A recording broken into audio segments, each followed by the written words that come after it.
in 5, 4, 3, 2, 1.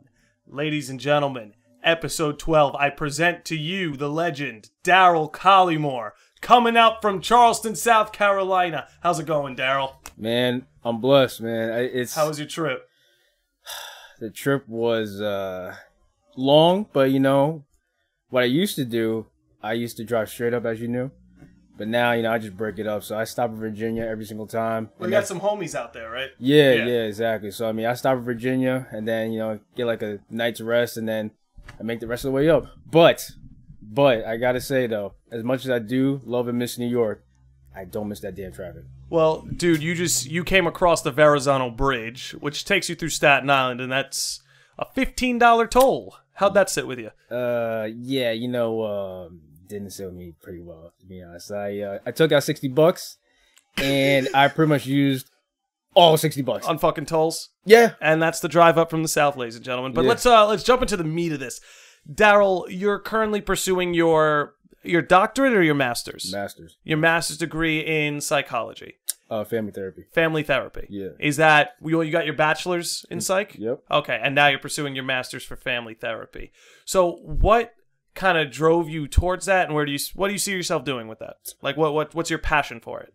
So, I mean, this goes way back. I'd say like middle school. So when I was like in maybe 6th, 7th grade, my brother was like in 11th grade, whatever it was.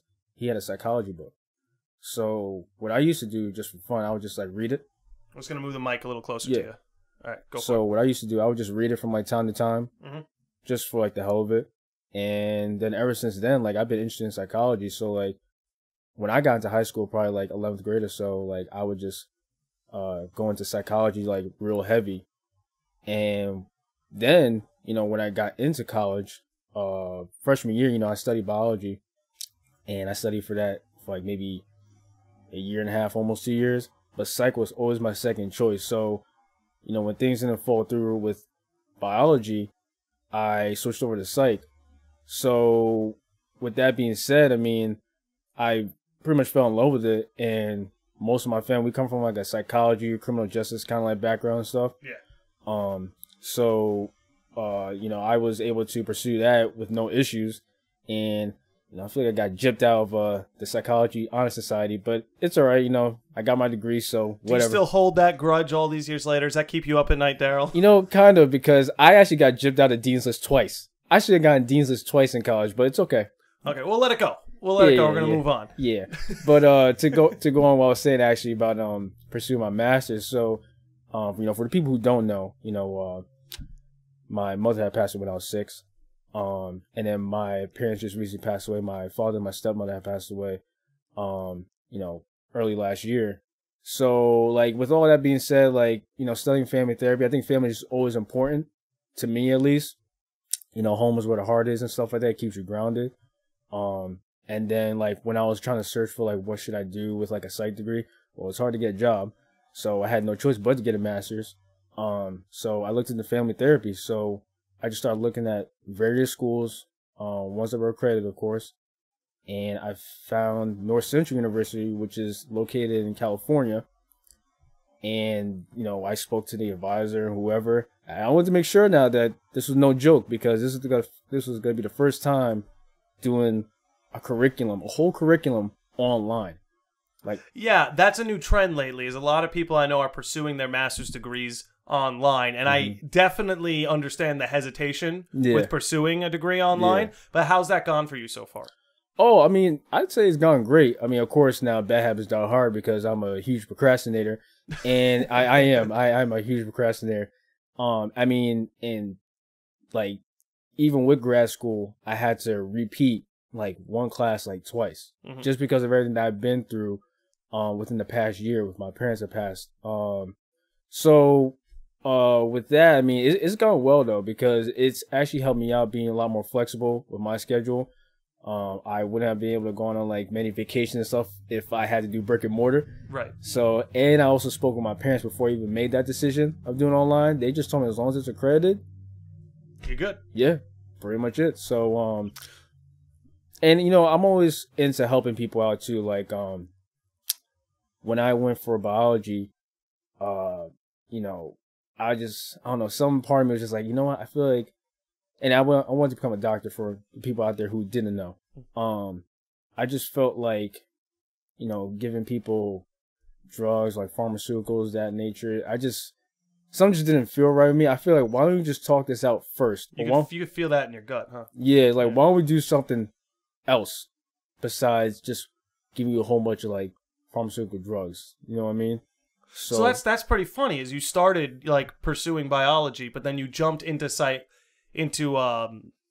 psychology to almost create the antidote so people wouldn't need, like, pills and things that concerned your bio major. Right. So it's kind of like you studied biology, but you didn't feel like that was the answer for the problems you were trying to solve. Right. You felt psychology was a better suit for that. Well, I'll say this. I think family therapy works out perfectly for you, personally, because I'm a blessed human being, and I'm fortunate enough that I can sit here today and tell you I haven't lost either one of my parents. You're coming from a place where you've lost 3. You know, you lost your mother, you lost your stepmother and your father, which tells me that as much as I love my family and understand the importance of family, I think there are a few people in the world who actually understand the importance of family like you do. You know, because you've seen it beginning to end. At least with the home you grew up in, you've seen it beginning to end. You still got your brother who, Anthony, lives in Westchester?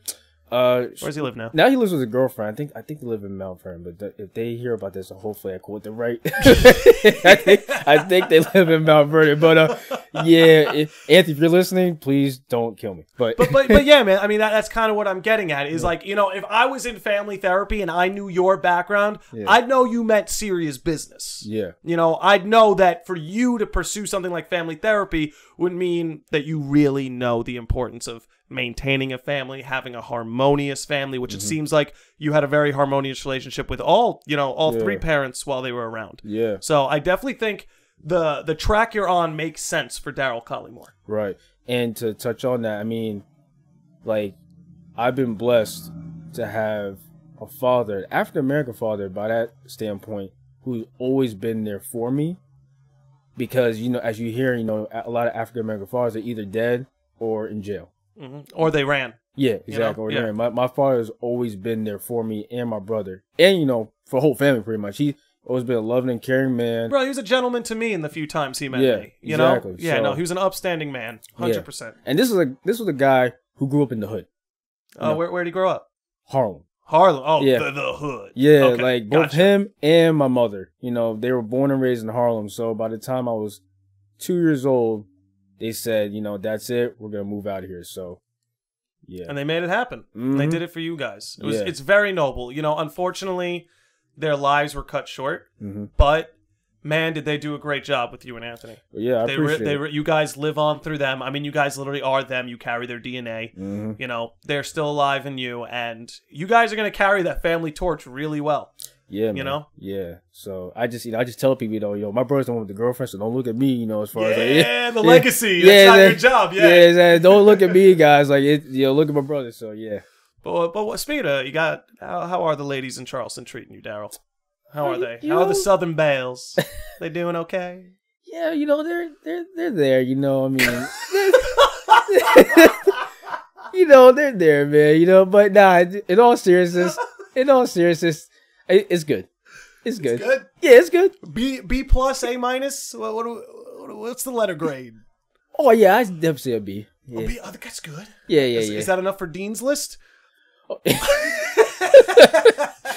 Man, that damn Dean's List. Oh, man, you know, shoot. That was the case. Shoot, yeah, better be enough. But, yeah, man, nah, they're good, though, man. So, yeah, they're good. They're good. Yeah? Yeah, they're good. Well, I'm happy they're treating you well. And I'm happy you're back up here in New York. We're going to have a great time.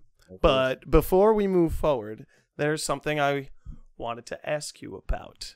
So, for those of you that don't know, Daryl and I actually met in the orientation of our college, Mount St. Mary College, up in Newburgh, New York. Murder capital, New York, holla.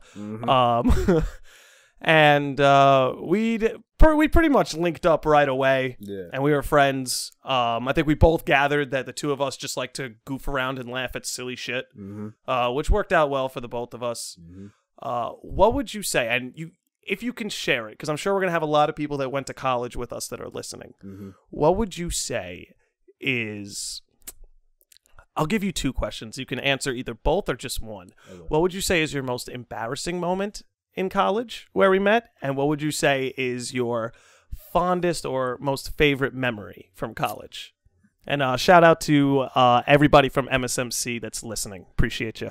Let's see. Embarrassing moment. I don't know if this would be the most embarrassing, but I can say probably one of the most embarrassing ones was that time sophomore year when we were all out in the back or whatever. And I'm not gonna put that person. You stage names. Let's see. Melanie. Melanie. Okay. Yeah.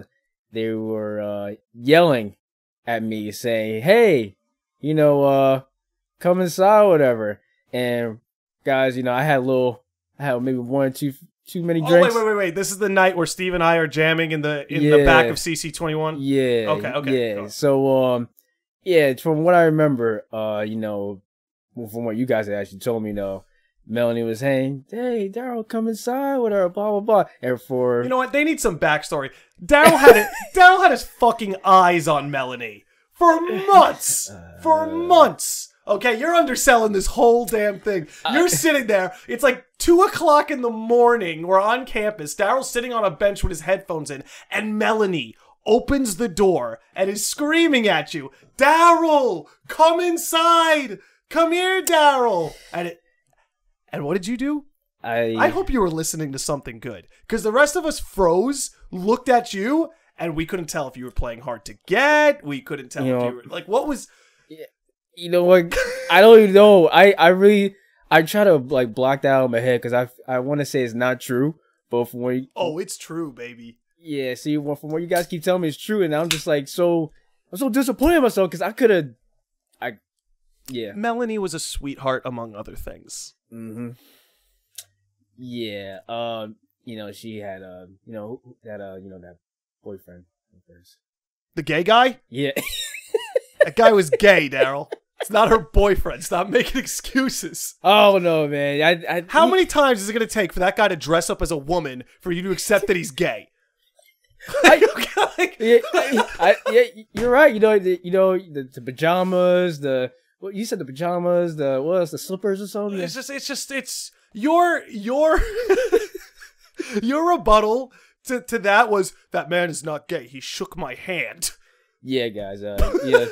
You're just in denial. I am still in denial to this day about both things. But hey, we live and we learn. Yep. That's what happens. But I say that was probably one of the most actually. Ooh. Freshman year is another embarrassing moment. I'm sure freshman year has a host of embarrassing moments, but please go on. So, for the listeners out there, you see me, I'm a pretty calm, collected kind of guy, right? But absolutely, when I'm in college, I had a little bit of fun. We'll just put it like that. I had a little bit of fun.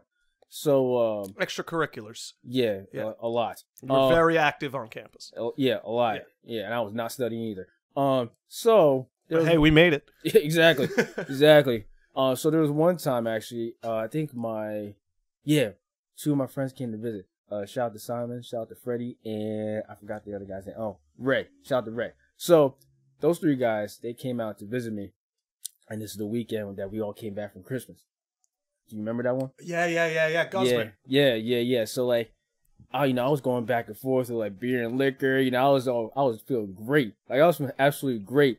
So we get to the party, and I'm just how do they say it now? Lit? Yeah, I was lit. Yeah, we called it turned up. Turned up. In our exactly. day, we called it turned up. Yeah, exactly. Now it's lit and all this other stuff. So yeah, we get to the party, whatever. We're having a good time. Blah blah blah. So fast forward to that, I remember I was talking to Simon, and the game was on. There was a Celtics game on, and I think this was at Greenhouse. It was at Greenhouse, I think, on the top of Greenhouse somewhere.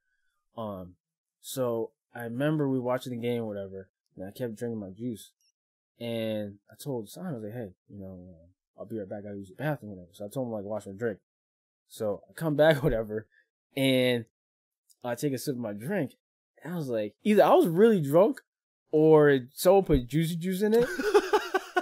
But I tasted it, And I was like, and I looked at Sai, I was like, yo, this tastes like juicy juice. And he was like, huh?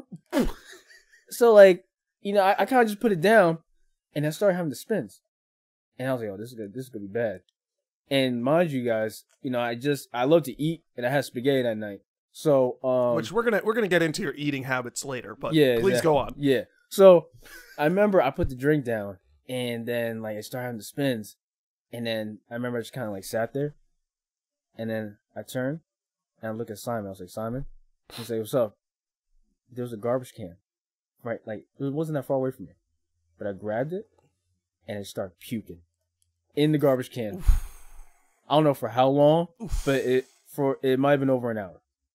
Because I remember I kept throwing up, and I know there's people there who probably remember too. And I remember there's like a whole big crowd around me. And because I had spaghetti that night, people thought I was throwing up blood. So, but it was tomato sauce. Yeah, it's like, yeah. And actually, there was like a few nursing students or whatever who were like our friends, like, oh my god, like they had like you know, wet paper towels on my back or whatever, and like rubbing my back. They like, did the nursing thing. Yeah, it's like oh my god, you're like call 911, and like I'm yelling in the garbage can as I'm puking, like no guys, I'm fine, like I'm fine. It's just spaghetti. Yeah, exactly, like I'm fine, guys. Like I banged the garbage can, like hey, I'm just fine, whatever. So after that whole thing, from what I remember. I went up, like, I got brought upstairs, and the captain of the basketball team, he let me, like, crash at his house, like, on his bed, though. I don't know where he slept. He probably slept, like, some girls out there. But that's from what I remember, like, that night. And then I woke up the next day, and I was just like, what the hell happened? Like, I'm looking around, it's all quiet. And then I'm looking outside, it's like, the sun's out and everything. I was like, the hell out of here. So I just like ran out the house. So I get back to the dorm, whatever, and you know, I think I took a nap, whatever, stuff like that. Woke up, got some food, and, and I remember there was people like in the dining hall were kind of looking at me like, oh, there he is. Yay! There he is. You're alive. You're alive. I was like, yeah. Why? He's like, you remember last night? I was like, what happened? He's like, you puked in the garbage can for like hours. I was like, I did? They're like, yeah. I was like, oh, shoot.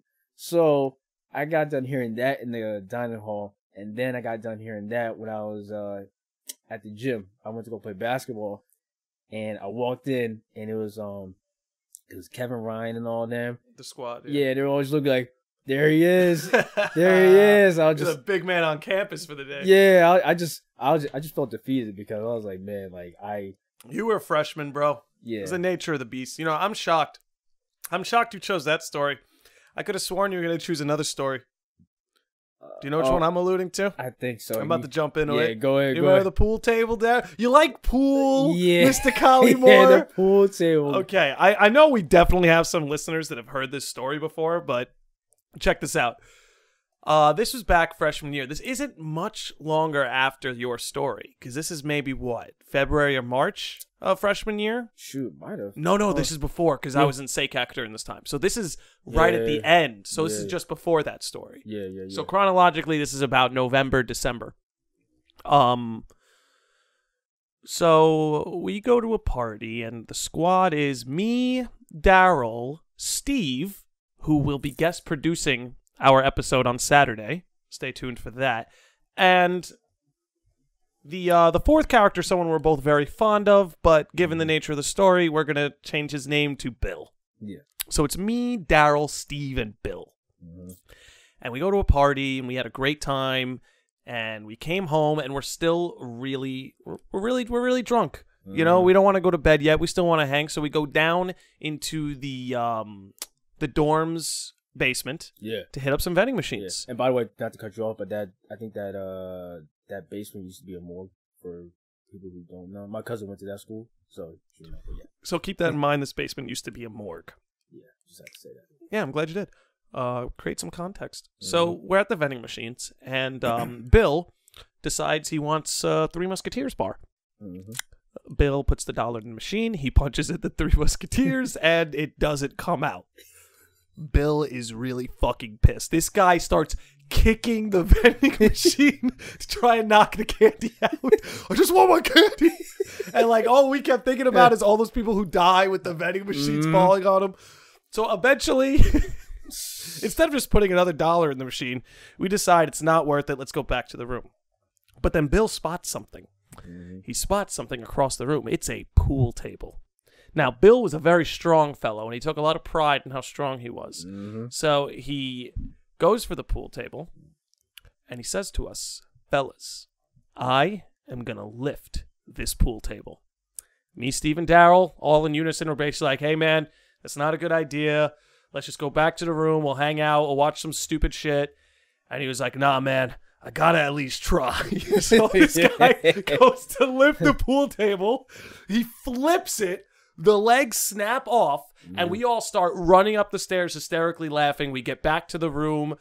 We're basically in hiding after we've broken the fucking dorm pool table. Or rather, I should say Bill broke the pool table. And we spend the night in Steve and Bill's room. You know, wake up the next day. We go about our business just fine. And maybe a month goes by, and we didn't hear a thing. We didn't hear a thing from anybody. No. But then suddenly we all are getting calls to go meet with, what would you call them, Residence Life?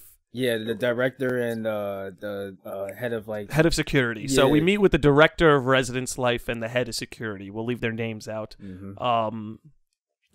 Yeah. Excuse me. So the lineup is they're going to interview me first. They're going to interview Steve second, Daryl third, and Bill fourth. Now, I want to point something out.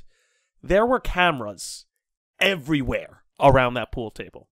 They have it on tape who flipped the pool table. Yeah. But they invited us in.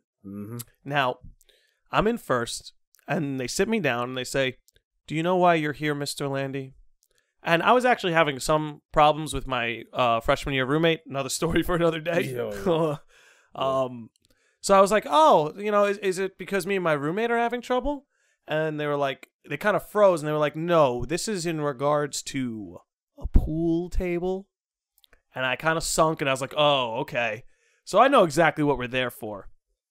And then the head of security just starts pressing me. So he's like, so who is, I see there were 4 characters in this story, Mr. Landi. There's you, there's Steve, there's Bill, and then there's Daryl, the black kid. I was like, oh, okay. Yeah. I know who Daryl is. You don't have to give me adjectives. Yeah, exactly. Yeah, exactly. So, and he's like, so I know the 4 of you were around that night. You want to tell me who flipped that pool table? And basically, I played dumb, and I was like, nah, I don't know who did it, man. I don't know who did it. And then they admit, like, hey, there were cameras. We saw you. I was like, okay. So why do you need me to confirm who did it? And they're like, oh, you know, it's something about, like, liability. I don't know, some legal words they use to try and confuse me. And I basically took the stance of, I'm not ratting this person out. When you call them in here, they'll own up to it like a man. So they leave me in here for about 40 minutes trying to pry the answer out of me. And then it just goes silent. And it's quiet, and it's awkward. And the head of security very softly goes, Nick, who flipped that pool table?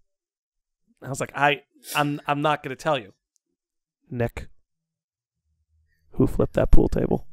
I was like, I'm not going to tell you. I try to explain myself again, and then he gets a little louder. He's like, who broke the pool table? And I before I can even say, I don't know, this fucking guy slams the table and just screams at me, who broke that pool table?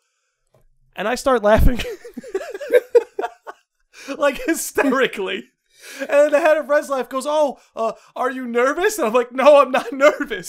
And he's like, are you going to tell us who did it? And I was like, for the last time, no. And he's like, then get out. So I get up. I have no idea what's going to happen to me. I'm like, are they going to fucking expel me for this shit? I don't know. So I get up and I open the door, and who's there but Steve. And Steve tries to play dumb, like, oh, Landi. Yeah. I didn't know you'd be here. I'm just like laughing. I'm like, Steve, don't even try it. Like, don't even fucking fucking try it, dude. They're way ahead of the curve. Oh, but they did say to me before I left, they were like, we're trusting you that you're not going to call Bill and tell them about this. I was like, oh, no, I won't. The second I got out of there, I called Bill. I was like, Bill, they know. Yeah. They know, man. I don't know if you want to shine light on your interview. I mean, but I know that was my interview, and that was a riveting experience. So, from my standpoint, guys, I was the third in line, right before Bill. And, so, again, it went you, Steve. Me, Steve, you, Bill. Yeah. So when I got called in, this is when I was still a biomaker. So I had lab to do. Like, I had a 3-hour lab presentation. Or not, I had a presentation to do within that 3-hour class. So my group is like wondering where the hell I am. Right. So anyways, I got called into this, this thing. This interrogation. Yeah, this interrogation, whatever. They try to make it look like I'm on CSI or whatever it was. But yeah, so I get called in, and it's those guys, and I'm asking them like, how long I'm gonna be in here because I have a lab to do. Like, I have a presentation. And head of security was like, well, let's see, looking at my watch, we got about, maybe like, 30 minutes, but, if you tell us, we can knock it down like 25 or whatever. He just kept going on and on about it. And then he's like, maybe we have like, maybe tell me like 5 minutes, we can finish in about 5 minutes. I was like, all right, I get it. So anyway, it's the same thing that he told, the other, or he's asking the others, like, who broke the pool tails? Like, I'm not telling you. Who broke the pool tail? I'm not telling you. And then he went on about like, I don't know, he must have did some math like the night before. because I forgot how much it cost, but like, he was just saying like, all right, so, and he was doing this on a piece of paper. Like, he had his pen and paper ready for this. So I remember he was on his desk and, he's writing out the whole like, problem. He's like, let's say, there's about, 4 of you guys, right? And, let's say the pool table costs about this much, right? And, there's 4 of you and we divide that. It's about this much each. I think it was like $636 each. You have that kind of money in your bank account, Mr. Collymore? And I was like, no, but I actually do have that in my bank account, like right now. And he looked at me, and the director looked at me. Like, it was just like awkward silence for like 5 seconds. They're just like, well, Mr. Collymore, well, if you don't fess up, blah blah blah, you'll be sanctioned, this, that, and third. And I was like, sanctioned? I don't even know what that means. Yeah. They're gonna lock us up, Daryl. Yeah, exactly. Like, what am I? We were an accomplice. Yeah, I didn't know I was going to be a fugitive now. But, so, that happened. And then he started talking about, this is your favorite part, when he talked about the guy on the stand. Like, so, he's like, there's a show, right? And there's this guy on, like, the stand with, like, a neck brace. Something like that. He's like, yeah, this guy on the stand. Well, he brought up CSI. He was like, I was watching CSI. Yeah. You know what happened on CSI? Yeah. He's like, this guy had a neck brace on. He was on the stand. Do you know what happened? I was like, no, what happened? He's like, he told the truth. I was like, okay, so what does this have to do with me? Like, what does that do with me? He's like, well, you gotta tell us? I'm like, no. So you're not gonna tell us? No. He's like, well, you're gonna be sanctioned. I'm like, what does that mean? And he just did. You're gonna be sanctioned. Yeah, like, what does that mean? Like, I don't. You don't think we'll make this college segregated again? You got another thing coming down. Yeah, exactly. Like I don't know what that means. So like, they just let me go. They're just like, whatever. So that was pretty much my interview. But I thought it was just crazy because what's funny though? I think what really hurt them is because they didn't expect like an 18-year-old kid, and I just got like my refund check, so I was feeling myself. Yeah. So like they didn't expect me to have that much money in my bank account. So, but yeah, I wasn't gonna give it to them because, come on. But they have the tape. That's what I was saying. You know what? I think it was they're trying to get rid of that plausible deniability kind of thing. Because maybe. Yeah, because we could just say like we weren't there, stuff like that. We could deny as we much. could say that as much as we want, but like they have a videotape of us right there, the whole thing. I know, but I think for their sake. No, I think they were fucking bored, Daryl. I think they were fucking bored. Yeah, Head of security used to be like the head of interrogation at NYPD. He's fucking bored. Yeah, that's true. Yeah, why would you take 4 college kids and try to scare them? Use like little scare tactics. Bro, honestly, he was a child. He slammed that table. His face was as red as a fucking crab, and he screamed at me. I laughed at him. I thought I was fucked. Yeah, but that day was that was crazy, man. But so, what about your fondest? I could tell you one of mine because obviously we have a lot of fond moments we remember from college. Mm-hmm. Do you remember the Joe hugging Daryl bet? Yeah, that was senior year, right? That was senior year. This is one of my favorite moments. So, little backstory for everybody. Daryl here is a very loving, caring, and tender individual, even though he has a total influx of testosterone like you wouldn't believe. With that said, we have a friend named Joe who, to his credit, he loves to dish out hugs. He used to love hugging Daryl. Now, Daryl's not, you're not a touchy guy. You're not a very touchy-feely guy. Yeah. It's not your thing. So Joe would do it because he knew it would piss you off. So we eventually made a bet. Steve and I bet Joe $50 that he couldn't go 1 year without hugging Daryl to piss him off. Now, 364 days later, Joe came up to visit us, and me, you, and Steve all got into a room, and we were like, okay, here's what we're going to do. We're going to set up a game of Pong. We're going to get Joe really drunk and, get him a little twisted. So we're going to play a game. It'll be Daryl and Joe versus me and Steve. We'll make it come down to the wire. And then we're going to let Joe get the winning shot. And when Joe gets the winning shot, Daryl will hug him, Joe will hug him back, and we will win. It was a beautiful plan. Joe comes over just like we suspected. We're playing the game. It's during a party, and everyone's having such a great time at this party. Like, it was a really good one. Yeah. But the 4 of us were stuck in this perpetual Pong game because we got down to the last cup each. Yeah. And we waited like a half hour for Joe to fucking sink the final cup. Yeah, I know, man. It's like that shit was. There came a point after 20 minutes. Steve and I looked at each other. I was like, do you even care about your $50 anymore? And he was like, no. So Steve and I started trying to win. Joe sinks the final cup. You hug him. He hugs him back. We start going crazy. Yeah. You see poor Joe. Bless you. You see poor Joe hanging his head.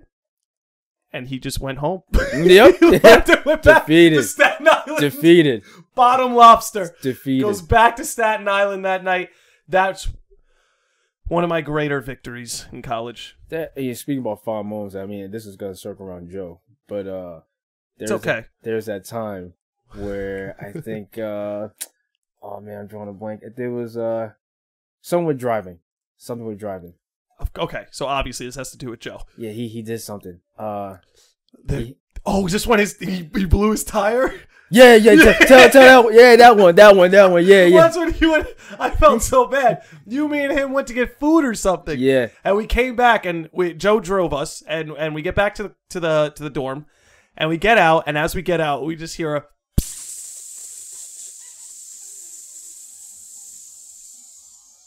So we start inspecting the car. I think it was you who got down and you felt the tire, and you were like, Joe, there's a hole in this tire. And he was like, what do you mean? Like, there's a hole and the air is leaving the tire. And then he was like, so do I need to get a new tire? No, Joe. And then you were like, yes. And then there was that pause. And then he just went, fuck! And at that point, you and I looked at each other, and we were doing our best to hold in the laughter because, like, we felt, you feel bad, but it's also hilarious. Like, I get it, man. Like, I get the car problems. Like, I dealt with that all the time. like I had an old Pontiac, guys. For those who don't know, I had an old red Pontiac. It was a '99. It was beautiful on the outside. Piece of shit on the inside. Well, this is like when we got snowed into your car in the middle of that blizzard, if you remember that. But go on. Yeah. It was trapped in Daryl's fucking car. Yeah. Like, guys, like when I tell you, like, thank God, you had a good playlist. Yeah, like, guys, when I tell you that my car had starting problems, like, my goodness, I would literally be stuck in the parking lot for 30 minutes trying to start that damn thing. Like, it was embarrassing. Like, I remember like senior year when I took a death and dying class, right? And the ladies who were in the car didn't well, they kind of knew, but I don't think they really knew. But I didn't want to bring them in the car just because, like, you know, I was driving them to like the site or wherever we had to go. But as soon as we stopped, I was just praying to God, like, I hope this starts, I hope this starts, I hope this starts. Because I now would just sit there like, and they're like, what happened? I'm like, oh, don't worry about it. You know, I just got to kick it a little bit, you know? Oh, your ego is screaming at you. Yeah. Don't you dare get a limp dick with these ladies around. Yeah, exactly, man. But man, yo, yeah, my car is, it served its purpose, you know, got me to point A to point B, and that's about it. But as far as the fondest moments, I had, I don't know. I mean, there's a lot, obviously. There's a lot. You just pick one off the tree.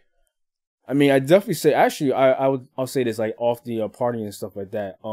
My senior year, when I got an email that I was going to be inducted into Phi Alpha Theta, which is the History Honor Society, that was actually a shock to me because I remember I was sitting there in the dorm with Paul, and shout out to Paul. Yeah, like, I'm looking at the email, I'm just like, huh?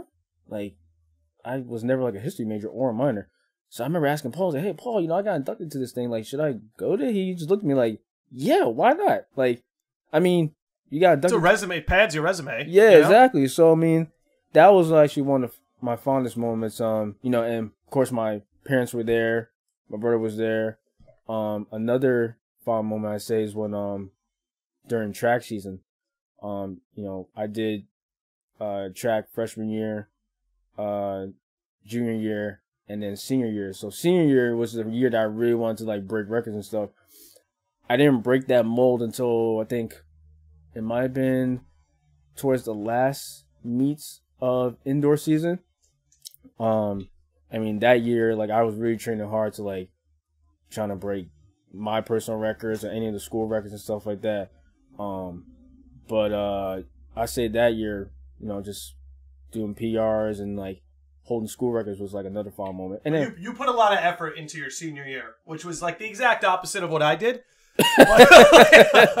But you put a lot of effort in. You broke track records. You got inducted into societies, and yeah, you know, got a degree. Yeah. Well, no, it was good because it allowed you to hit the ground running. And you know, we graduated in what, maybe 7 months later. You and I moved to Charleston. Yeah, have a good time. Which, speaking of which, you remember that roommate we had?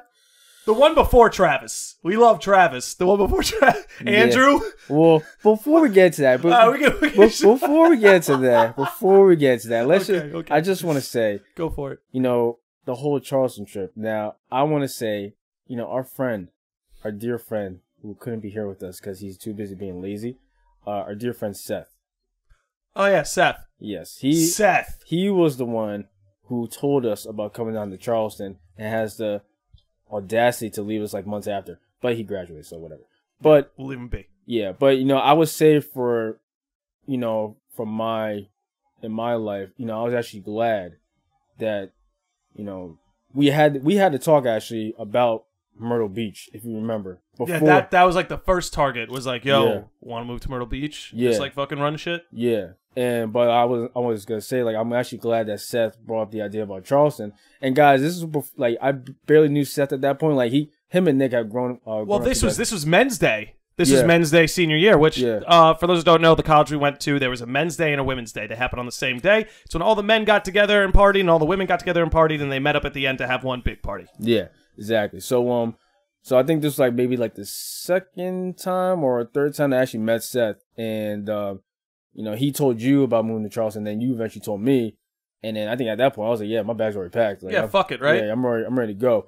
But reflecting on that almost 4 years later, I'm actually glad that, you know, I was able to move away from my home state and, you know, live in a different state and, you know, for personal growth. Mm-hmm. Likewise. You know, stuff like that. You know, I didn't realize how much growing up I had to do, you know, once I moved out of the house. And I hear you, bro. Yeah, and you know, that was the thing too. Like my parents, you know, I spoken to them about possibly moving out. So just jumping back to the whole like family thing again. Yeah. Junior year coming back from Thanksgiving break, my parents and I were in the car and we were having a discussion. And that discussion was about them wanting to move out west, which is what they always told my brother and I since we were little. But it seemed like it was going to be coming into reality, you know, as I got older, eventually when I graduated. So they're like, yeah, you know, we were thinking about moving out to Nevada, blah, blah, blah, you know. I was like, oh, yeah, like when? He's like, oh, you know, probably as soon as you graduate or like maybe a few months after. I was like, wait, really? Like, yeah. So I was like, well, you give my brother a lot of time, you know, but you don't give me that much time. I was like, all right, cool, whatever. So when I brought to them about me moving to Charleston, you know, they were just kind of like, Charleston? Like, where is that? I was like, oh, my parents did the same thing. Yeah, I was like, oh, it's in South Carolina. Fuck is Charleston? Yeah, exactly. And I was like, oh, you know, South Carolina, whatever. So my dad, he was like kind of, you know, my dad was cool with it or whatever. My stepmom, you know, she was a little sad, you know, she didn't want to see her youngest leave. Yeah, don't want to see the baby leave. Yeah, so, but they were pretty much cool with it because they were like, I think they saw this coming. They saw this coming. I wanted to move out of the house. So yeah. You know, I think you've always been an independent guy. Yeah, and that was the thing. I think that was one thing that they never had to worry about with me as far as like, you know, wanting to have my own thing and stuff like that. So when I broke it down to them, like, hey, I'm gonna be doing this, going to school, they're like, cool. Yeah, the rest was history. So but yeah, and then like I said, I think it's actually a good thing too, considering all that stuff that happened last year. I don't know how I could have dealt with that living in the house at that time. You know, well, I wanted to bring up a broader perspective. Is, you know, you and I, we moved out of our parents' homes right after fucking college. Mm-hmm. You know, college ended and we jumped. We hit the go button. And you brought up that it's helped you mature and it's helped you grow, and that's something that I felt personally in my life very profoundly. From the second I moved out, like, it's like I didn't understand how the world worked before I moved out. Yeah. I didn't understand who the fuck I was before I moved out. Yeah. You know, then you move out and you start spending this time alone and you start having to rely on yourself for every little thing. Even shit like groceries, you know? What would you say were, like, elaborate further on how moving out of your home and on your own helps you grow? What are the things that it helped you learn? What did it, you know, build on that a little bit? Being more responsible, realizing that I'm not in college anymore. So, like, you know, in college, you know, you have work study and like everything's pretty much already. Everything's fucking handed to you. Yeah, exactly. So, you know, when I'm out of college now, oh man, now I gotta, you know, all right, I got this much for like groceries. I gotta pay rent. I gotta pay a car note, insurance. You know, I got this much money to go out. You know, stuff like that. And then at the same time, it's like, you know, the first year or so when I was moved to Charleston, like I really wanted to like go out because it was just so new to me. Yeah, and it's a fucking awesome city to go out in. Yeah, like anybody, like highly recommend visiting Charleston. By the way, yeah, food is out of this world. The nightlife is out of this world. Go on. Sorry, I just need to punch that in. No, that's fine. But like I remember those first few months, and you know I wanted to go out so bad, but I remember like when I asked you or you know, our old roommate Jesse, if you want to go out, you say, no, I'll stay in, this, that, and third. And, you know, in my head... A lot of that had to do with me saving money. A lot of that. Yeah. See, for me, I was just like, man, I want to go out. I went every single time. Yeah, like, you were just trying to party, baby. Yeah, I respected it. I mean, you know, we went out, you know, frequently enough. But you're right. Most of the time, I was like, nah, man, I'm staying in. Yeah. You know? Yeah. And, you know, learning from that, I'm like, you know what? Not everyone's going to want to go out. You know, not everyone's going to have the same, like, viewpoints or, you know, whatever as you. So, you know, when you moved out, Jesse moved out, and then, you know, Travis came in, he moved or whatever, Seth left, his roommates left, you know, and then you've seen a cycle of people come in and out to the city of Charleston. And, like, I told people all the time, like, about the stories, like, hey, I knew, like, a few people when I moved here, and now they're all gone. Like, they all moved to New York or wherever, moved back to New York or wherever. So I had to learn how to, you know, do things for myself. And I remember I had a conversation with my friend, and she was telling me, you know, sometimes, you know, going out by yourself is usually the best time. And I was like, and you know, I'm a real, you know, laid back, quiet kind of guy. I really don't like to. I like to socialize, but I don't really go out there to like, you know, be like, oh hey, you know, stuff like that. Yeah. You know, I had to kind of like work into that. Even so, like, I'm still working on it, but you know, I had to realize that, you know, sometimes it's best to stay in the house. Sometimes it's best to stay in the house, you know, because over the years, like I've seen a lot of things like on TV and there's a lot of people who are our age that are like dying, this, that, and the third, because they've been in the wrong crowd. And I've heard, like, I have people, girls, who say that, like, I overthink things. And I'm just like, well, why you say that? And then they'll explain the reasoning. And I was like, oh, you make a fair point. And then I tell them, like, this is why I am who I am today, because, I don't have my parents anymore. So I had to like fend for myself at all times. Like, so I may overthink things because it's like, all right, what would my father do in this situation? What would my stepmother do? What would my brother do? Like, stuff like that. So, there's things that, I try to take into consideration. Like, there's lots of conversations that my father and I had that, he's told me, when you do this, you want to do this. Watch out for this. Don't do this. Stuff like that. So I always try to keep that in mind, when I'm going out and about. So, I put up a post on Instagram that you saw and many others I saw, my latest post, about my 3 parents. Yeah. And, for like the past year, I've been real short with people at work, or, like real reclusive, or, isolated. Yeah, isolated and stuff like that. And, like I said, it's just because of what I've lost. Like, I just don't know who really has my back anymore. Not saying that, you guys don't, of course. But the people who are always there. Well, it's the foundation, man. Yeah. The foundation's gone. Now you have to build your own foundation. Yeah. And that's a heavy burden, man. Yeah. That's kind of what I was bringing up before. It's like someone like me, like you going into family therapy and stuff like that. It's like you have perspectives, wisdom, knowledge, and experiences that me and many of the people who are going to listen to this podcast can only fucking imagine. But go on. Well, imagine, but I wouldn't want you to experience right now, because of course. Yeah. But it is something we're all going to experience. Exactly. Yeah. I just didn't think that it would happen to me at such a young age, like losing both my stepmother and my father. Because I just, especially with your dad, because it's like, that's like your number one hero growing up, and he's always been there. And I always assumed that he would, live on. You always assume he's going to be there. Yeah, he'll live on forever and stuff like that. But anyone who's seen The Lion King knows. Yeah, exactly. So, but but this is why, I tell people I move a little differently now. I don't really like socialize that much with people, or, I just kind of just keep to myself most of the time. I don't really go on social media like that anymore, because, number one, I don't really need to be putting my business out there. If you really want to know me, you can speak to me in person or whatever. But I'm a friendly guy.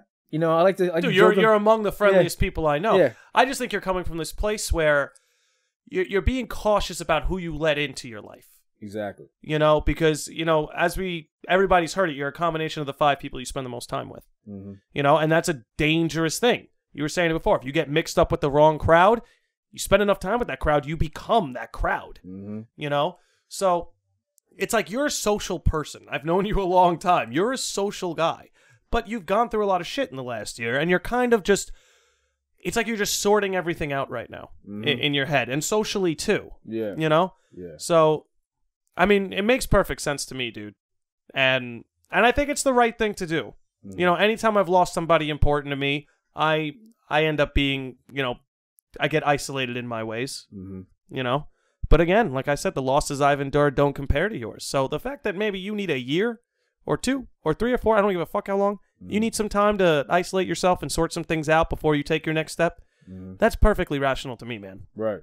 Yeah. And, it's crazy because, like, through my line of work, working in a psychiatric hospital, I see it firsthand. So, yeah, like when I see kids or even adults like misbehave and stuff like that, I try to figure out, all right, what's making them act like that? Gotcha. And just for some background, Daryl currently works at a psychiatric hospital. Yeah. Yeah. I work. I'm not sure if we brought that up. So no. If you just want to clear that up for a second. Yeah, I work at the Medical University of South Carolina, for people who don't know. But Okay. Yeah. MUSC. Yeah. It's Institute of Psychiatry. Just want to. Gotcha. No. Yeah, This is why I told you to explain it. Yeah. And not to let me. No, that's fine. That's fine. That's fine. I just want to be specific. But usually when I go into work or whatever, I just try to figure out, why is this person acting like that? How's, what's going on? I listen to a report. I try to listen to a report. You know, listen to staff, what they have to say. I try to read into the chart. Mm-hmm. And then go from there. Now, I'm going to be honest. A lot of people there are mostly behavioral cases. A lot of the patients. Yeah, behavioral cases. Very few psychotic cases. Now, what's the difference between a behavioral and a psychological case? So, I'd say like if you work there for a good amount of time, as far as like differentiate between the two, yeah, it's tough. I say it's tough because with the behavioral cases, I mean that could do with whatever drugs they have taken. So a behavioral case could be someone who's addicted to heroin. Yeah, and then it alters their behavior and stuff like that. Or okay, so here's a better example. Maybe someone who's like addicted to coke and it makes them overly aggressive and violent. I don't know. I'll put it like this. I say like, so as far as like behavior and stuff, you get people who are maybe like ODD. So ODD stands for oppositional defiant disorder. Oppositional defiant disorder. Right. Gotcha. That starts with kids, usually as young as maybe like 4 or 5, right? Okay. So that already right then and there, that's already bad. Because you're supposed to start from day one as far as how to modify that child's behavior. Yep. But a lot of it could be their coping skills. Now, if they don't have good coping skills, then they're gonna handle that situation in whatever way possible. Yeah. So, as far as in the behavioral case, you got kids or adults who act out a certain way because in their past they either been abused, mm-hmm. or someone neglected them, or stuff like that. Now in a psychotic case, I mean you can tell like when a person's like really off. Like I've seen a lot of people with like severe schizophrenia who are just kind of like walking around like kind of bugs. So psychotic has more to do with mental health. Yeah. Whereas behavioral is, I guess, as you said, is like behavior or like the patterns of behavior. Yeah, but it's still part of it. But yeah, it's still part of it. It's still in that realm. Okay. But like the severe psychotic cases, like you will see patients in there who, like, I mean, it's not like in the movies like all bugged down street jacks and stuff like that. It's not like that in this hospital. But you definitely see patients who walking back and forth up and down the unit, either who are like mean looking, or they're just kind of like happy, or they just kind of have like no affect, meaning like no emotion. Flat affect. Some are friendly, some are not so friendly. Some will definitely knock you out. That hasn't happened to me, thank God, but that's happened to a few of my coworkers. Bro, you'd fuck anyone's day up. Let's be real. Well, yeah, I mean, I don't. Except for maybe The Rock. Yeah, but the thing is, like, I don't underestimate patients anymore because I actually have my fair share of being hit. Oh no, I'm sure you have your physical altercations. Yeah, I mean that's kind of what makes your job hard too, is your security as well as a caretaker. Yeah, Yeah, and this is why I tell like a lot of newcomers too, is like you always gotta watch your back. Sometimes not even the patient, sometimes it can be the staff because of like they might not have told you something what you're supposed to know. Mm-hmm. But I mean, getting back to the patient part, I mean, you can see like okay. There's something going on. Like he's actually sick, and then you can read into the chart like, oh, okay, he has this. Okay, he has that. Like there was one time, actually, like recently, I think, there was a patient. He said something so bizarre, but it seemed like it was on subject of what I was talking about. But then he just went off subject and then just kind of walked away. And I'm just like, huh? And I was like, well, there's a reason why he's here. So, but he's friendly. Yeah. And then you got some who are friendly in the hospital, but before they came in, they were actually like, doing X, Y, and Z. So they might just be trying to get out on good behavior, something like that. You never know. Yeah. Oh, yeah. Definitely. You definitely got patients like that. Well, let me ask you. Obviously, as many people would categorize it, we have something along the lines of a mental health crisis going on in America. Mm-hmm. Whether that's just from more accurate diagnoses or whether or not people are suffering more from mental health illness. What do you think and of course, like, your opinion is subject to change on this because you're still studying, you're still learning. So, we'll take this with a grain of salt. But what do you believe is the biggest catalyst to the increase in mental health diagnoses? What do you, if you could point to anything? Biggest catalyst. It doesn't even have to be the biggest. If you can't think of what the biggest is, point to one catalyst. Like, what's something we're doing in our society that's promoting this kind of behavior? And, how would you deconstruct it and sort of redirect that? Honestly, maybe this is just my opinion. I think it just starts at home. I think, honestly, this starts at home. From what I was saying before, like, home is where the heart is. This is where you're grounded, So, whatever happened at home, I think that's above all else. Yeah. I think so, yeah. Because hearing from what, I had a few friends or, like, whoever tell me, they say, like, oh, my mother did this when I was young. My uncle did this, my aunt did this. There's always something like... It's always something like that. Some caretaker figure yeah. that wronged them traumatically. Yeah. I mean, or just be like, what I saw at school or something like that. So there's always something that has to do with, like, something has to do with the household. Gotcha. How would you equate that? Okay, so I'm trying to think of the best way to word my next question.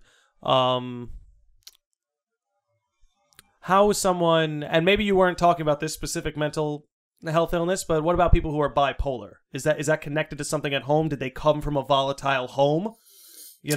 And that kind of promoted that volatile behavior pattern? It could. So, okay. Yeah, it could. There's been cases that are actually serious, and then, I mean, there's been other cases where, you got people who are bipolar because, like, they broke up with, like, their boyfriend and stuff like that. Yeah, I feel you. Some little cheese like that, but I mean, no, you definitely have, like, your severe bipolar cases because you had people who said, like, oh, so-and-so had left me, or, or so-and-so was bipolar themselves.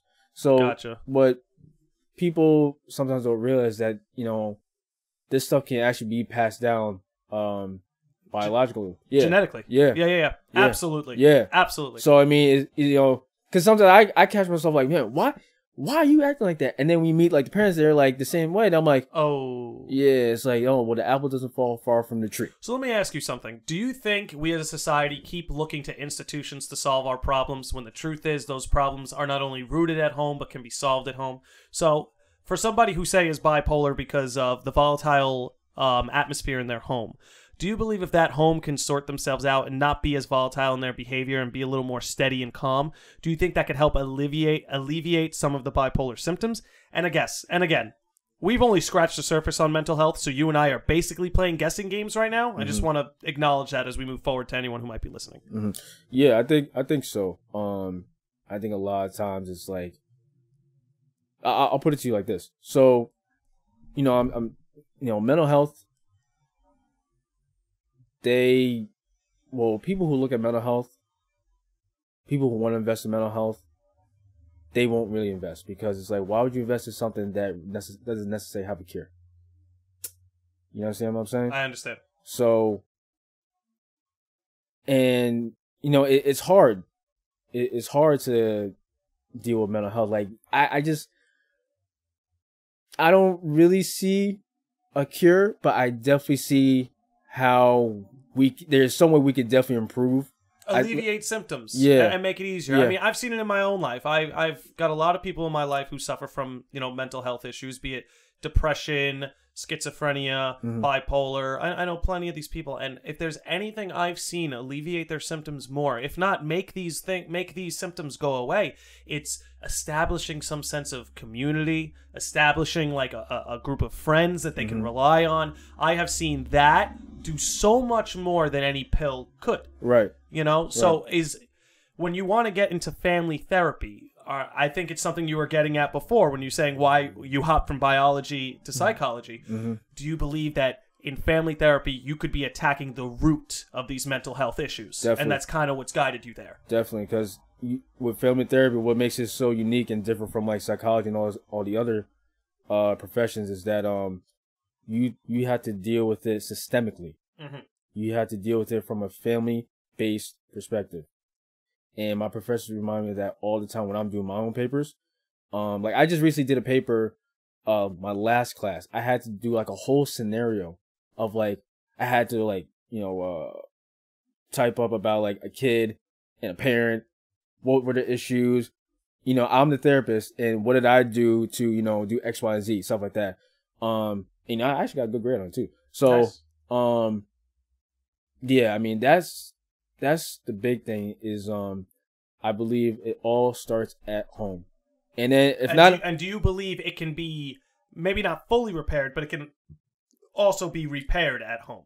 Not fully repaired, but yeah, definitely. And also, I want to say this too. I don't want to knock, pills as like all bad and stuff. No, they have their utility. Yeah, exactly. Antidepressants have their utility. Yeah, exactly. Absolutely. I just say don't let that be the end all be all, or let that be like the cure all for what you're experiencing. It definitely, like you said, the community or like communication. That's number one. Yeah. Communication. You gotta have communication, because if you don't, then now there's something in between that is holding everything up. So, yeah, I just think that there's something else. You can always do something else before we get to that point of using pharmaceuticals. Well, let me ask you something. For anybody who's listening, who's got friends and family or loved ones who are suffering from mental health issues, for anyone who might be listening that's suffering from mental health issues, what would be your advice to them? How to help a loved one who's suffering, or how to help themselves who are suffering? Well, I sit down and talk with them. And if you see symptoms, or if you're not sure about what exactly it is, mm-hmm. and you see, ask around, hey, my child, or, my mother or father, they're experiencing some symptoms that are like kind of like bizarre and stuff like that. So just maybe like talk with them, and then like, maybe even bring someone else in, maybe like a family friend or whoever. And if things start to get worse, I would try to maybe see like a therapist. Okay. Now the thing with therapy, I know it's like a stigma, kind of. It's like, if you've been to therapy, it's like, oh, why go to therapy for, blah blah blah, X, Y, Z. Therapy's not a bad thing. It's not a bad thing. Not a lot of people do it. People look. It's like what you were saying before. You put communication at the top of things you can do to help. Right? Yeah. And a therapist is somebody who you can not only communicate with, it's someone you can objectively communicate with. Mm-hmm. That person doesn't have any attachment to your family. Right. That person doesn't know your history. There's not going to be any sort of inherent biases mm-hmm. with that person on you personally. Right. And that's what we're taught. Yeah. And, while going through school, is that, being a therapist, you're going to have, there's some things you won't necessarily agree with. Yeah. But, you gotta have to put that aside, but at the same time, try to engage with that couple or that family and meet in the middle, as far as like compromise. As far as like, okay, how can I best suit this family with whatever that's going on? Now, worst comes to worst, maybe just refer them to someone else. And that's what my professor told me. They were like, because I asked them questions like, all right, so you've done this for a while. Like, what do you do if like, this family just if you can't help them, if what you're doing isn't effective. Yeah, they say, it's going to be all right, because you're going to have that. Don't consider that a failure. Just refer them to someone else, But I mean, that's the thing, man. It's just communication. I mean, even for me, I know I like to hold things inside. I like to not tell anyone a thing. You mean you're a man? yeah, exactly. That all men start from that. That's why I feel like men live shorter lives than women, because number one, we like to hold things in, and number two, well, I mean, I hate to admit it, but where that comes from, it comes from a place. It's like we don't want to burden anyone with our suffering, right? It's like when we're feeling bad about shit, it's like, and look, it's flawed, because I'm sure most of us have plenty of people who would be willing to hear our plights, but I feel like it just comes from a place of you don't want to burden anybody with your suffering. Right. Yeah. You feel like it's your responsibility to take care of it, and mm-hmm. your responsibility alone. Absolutely. Yeah, I definitely feel like that so well, because that's how my dad was. You know what I mean? Also a man. Yeah, exactly. So, but you definitely have women like that too. Of course. I'm generalizing. Not every man is like that. Yeah. That's it. I'm fucked. Yeah, exactly. Landi Lodge controversy. I'm making sweeping generalizations. Yeah, I know, right? The show's fucked, Daryl. I know, right? Fuck. Yeah, I know, but yeah, man. But I mean, I guess that's just the thing, man. it just starts with communication. I know there's gonna be a lot of people who will listen to this, and even there's gonna be some people probably in Charleston and be like, yeah, Daryl, you should probably talk to people more often. Having like an issue. I'm like, yeah, okay, but yeah, that's my pride. So Daryl, what do you do when you're having those moments of I guess you'd say deep introspection? I mean, do you rub one out and go to sleep? No. No, honestly, I just listen to music, or I just try to get my mind off things, or I'll be taking long drives. Like I did that last year when I came back. Long drives go a long way, man. Yeah. It's nice to kind of just coast, Yeah, and also just try to surround myself with people, because like last year when everything was going on, I was sleeping at Simon's house, and I went out on a long drive, and my buddy Corey came out to visit too and stuff. He slept over as well, and I remember he texted me, he asked me, "Is everything all right?" I was like, "Yeah, man, I'm just on a long drive, whatever." So but I had to remember, sometimes I do have to surround myself with people, because it's healthy. You need that human interaction. We're pack animals, dude. Yeah. Like that's how we got. That's how we won the war against the tigers. We banded together. Yeah, exactly. So you need a healthy social life, physical life, spiritual life, all that. And body, mind, and spirit, dog. Yeah, man. So I mean, that's it, man. I mean, I just my goal is just try to help as many people as I can along the path. I know I'm not perfect. I always know I have things to work on, of course. But I just try to hold on to whatever my parents have taught me, and just try to be the best man I can be. That's all I can do. Try to be the best man I can be, and try to live as long as possible, man. So that's all I can say. That's all I can say. Fuck yeah. Yeah. So I think you're right where you should be, personally. Having known you for, Jesus Christ, what is it now? Almost 9 years. Almost 9 years. Yeah. Yeah. It would be like 9 years this April when we met at orientation. Yeah.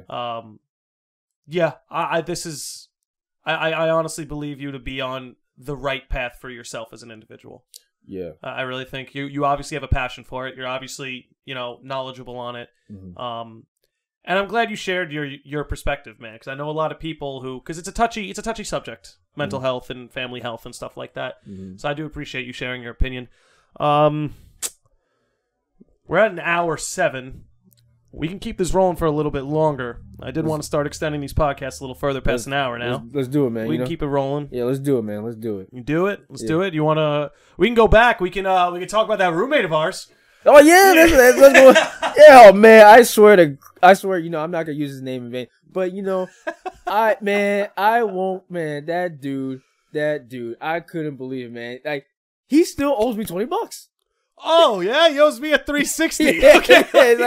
He owes you a 360, money, and a bunch of fucking video games. All right, so we live with a crackhead. Here's the thing: when he moved in, he wasn't a crackhead. This guy was a chef at the restaurant I worked at. Yeah. Our roommate Jesse had just moved out. He moved back to New York. He finished school. He went back to New York, and we had an open room in our apartment. We invited this guy to come live with us. He was, we met him. We hung out with him. We all went to dinner. He seemed like a cool guy. That was the craziest thing, is he seemed like a normal fucking guy. With a weird laugh. That should have been a warning sign. Yeah, and the fact he wanted us to leave the AC on. Remember that? Wait. Talk about that. I don't remember this. Okay. You have to refresh my memory. Yeah, he I guess we had a problem with the AC, or like why was it so high, stuff like that. Remember, it was oh man, I forgot. But he complaining that the AC is too high in South Carolina. Special character. Go on. Yeah, something like that. Because I don't know, like he decided to leave like the AC on or whatever, and because it was gonna save our bill or something like that. Yeah, if we left it like on auto or something like that, I forgot what it was. Man, we looked at that bill the next month. And that shit was so high. And I was like... Because he kept fucking turning it on when we went to bed, because he never fucking slept. I was like, yo, yeah, exactly. I was like, yo, why is this dude doing it like, 4 o'clock in the morning? Like, seriously. I mean, I remember... I think you know what I'm about to get into. I think you know what I'm about to get into. So, there was a night, and this is kind of when we knew it had to go down, where it's probably... You and I hung out that night. You went to bed at about 12 a.m. And after you went to bed, I went back to my room, and the place I was in, this was a weekend, and what I used to love to do, if you remember, from like midnight to 4 a.m., I would just write. Right. On weekend. I loved that. I breathed and lived for it. Right. So it's like maybe it's 2:30 in the morning, and I'm just writing, and I hear our roommate get up and go into the bathroom. And, you know, I'm sitting there, I'm typing, and the next thing I know, I hear this. Woo! Yeah. I like jumped because I was scared. I was like, what the fuck was that? And I was like, all right, it's just him. It's just my roommate being stupid. So I'm sitting there and I'm typing, and maybe 10, 15, 20 minutes goes by, and I'm just like, you know, he hasn't come out of the bathroom ever since the thump and woo. So I'm like, let me go check on him. So I knock on the fucking door. Hey, yo, dude. Nothing. Yo, dude. Nothing. I open this door. This fucking guy, just to paint a picture, he's about what? 6'1", 210? Yeah, so not a small dude. This dude is on the floor, pants around his ankles, flaccid dick on the... Yeah, I saw it. Flaccid dick literally dripped on the fucking floor, passed out, sweating, pale. He was out like a light. I pick this dude up, and I start, like, smacking him in the face. I'm like, dude, wake up. Dude, wake up. Dude, wake up. He's having trouble fucking breathing. I start screaming for you. I'm like, Daryl! Daryl! I can hear you. You were asleep. You're just like, ugh. I'm like, Daryl, we have a fucking emergency. I remember you turned the corner. You see me trying to hold this half-naked grown-ass man up. Well, there's like, what the fuck happened? Oh, and man. we're like, what did you do? I'm like, I don't fucking know. So you call the fucking ambulance. He is not waking up. He's barely breathing. He's sweating, and he's heavy. And then the second the EMTs show up, he wakes up. Yeah, exactly. He fucking woke up the second they got there. Yeah. And he's like, what happened? And we're like, dude, you passed the fuck out for the last, like, 40 minutes. We called an ambulance. He's like, no, I don't want them here. Tell them to go home. I'm like, no, you were on the fucking floor, asshole. Yeah, you just died. You were literally dead. Yeah. Jesus Christ. Man, you have to throw a phoenix down on him. Bring him back to life. That's good. Yeah. That's real good. So that's just one of this many stories. It turns out this guy, the reason for him passing out and sweating and half naked, flaccid dick, is he got addicted to crack. He got addicted to crack, and he started selling our shit for crack money. My Xbox, gone. Those games, gone. My buddy's Wii U games, gone. I don't know if he took anything from you, but... Well, $20 I still need. $20, which goes a long way, mind you. But I fucking remember. There was the moment. This was before this happened, but there was a moment I knew this guy wasn't going to work out as the roommate, and it was like 3 o'clock in the morning, and I woke up because you came home, and you're a heavy walker, mostly because you're a strong fella. So I woke up because you came home, and I could hear you go into the kitchen. Oh, excuse me. This wasn't at like 3 a.m. This was like 6 a.m. when you woke up. Excuse me. I remember you opened the fridge, and I hear you go, my God, you gotta be fucking kidding me! And you slam the fridge, you stomp to your room, and slam the fucking door. I was like, what just happened? And the next day, I was like, yo, Daryl, you okay? And you were just pissed off. You're like, he ate my fucking leftovers, Nick. He ate my fucking leftovers, Nick. He was a special kind of stupid, that guy. Oh, man, yeah, he was something else, man. Well, actually, speaking about those leftovers, you were getting to my eating. Your eating habits. Yeah. Now, for guys that don't know, or actually pretty much all of you know, I love to eat, okay? Yo, you love to eat, do you? Yeah. Oh, that's funny. Yeah, I mean, I can't say it enough. Well, hold on. Let me get on you. I have to paint a word picture here. Oh, boy. Okay, you not only love food, Daryl, food seduces you. Okay? When we go out to dinner, I have to clear up my whole damn evening. Because not only do you love food, you savor every goddamn bite. Like, if anyone's ever watched a YouTube video at like 0.5 speed, that's Daryl chewing. I remember I asked you, I'm like, dude, why do you eat so slow? And you're just like, because it's going to be gone soon. It's a beautiful philosophy, and people should apply it everywhere in life. But god damn it, like, everyone's been there except for you, obviously, where you finish your food before who you're eating with, and then like they're still eating, and it's like you're not hungry, but to watch them eat just makes you want to eat more, and there's that part of you that hates them.